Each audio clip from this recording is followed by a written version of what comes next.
Hello, I'm Judith Davis. As described in the New York Times on January 23rd of this year, colleges and universities are beginning to use geo-exchange to heat and cool their buildings.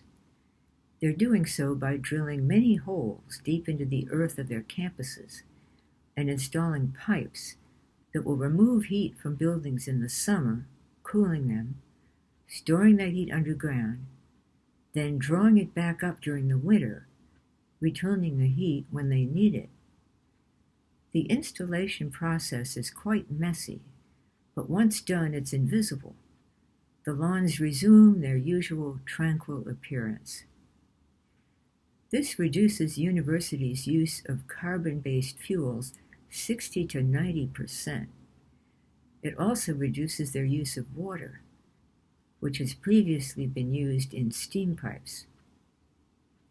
This is such a good idea that when presented to administrators of these universities, there's been no dissent. The eventual financial savings will more than offset the initial cost. What's more, students were demanding it. They were ahead of their administrators. Why are young people often at the forefront of new ideas?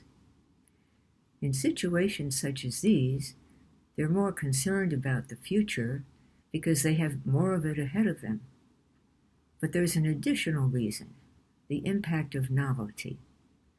I'll explain. The younger we are from birth onward, the more strongly every new perception is registered in our minds because of its novelty, and the longer it takes before its novelty wanes.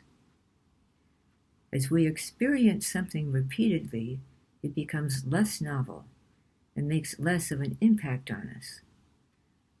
And as we grow older, new ideas seem less new because we have so many previous perceptions that will be associatively related to that new idea. On hearing about geo-exchange and its particulars, a senior citizen might think, "That's really interesting." A younger adult might think, "What a good idea." And a college student might think, "Wow." That impact will create a longer and stronger presence in the mind, making it more likely that an individual might act on it in some way, advocate for it, demonstrate for it, or even choose it as an occupation. What about the rest of us?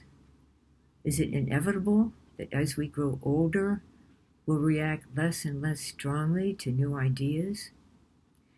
There's another factor that diminishes the clarity of our perceptions, mental static.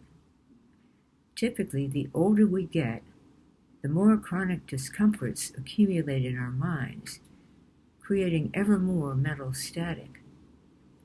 Mental static interferes with our ability to perceive new stimuli as clearly and strongly as we otherwise would. But those of us who have an inner guide are in luck. Our inner guides work to gradually end all of our discomforts, greatly reducing our mental static.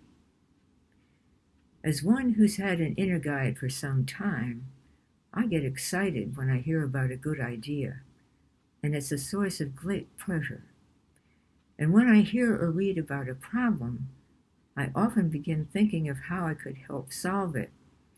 But then I remind myself that I must focus on my own project, helping more people acquire their own inner guides.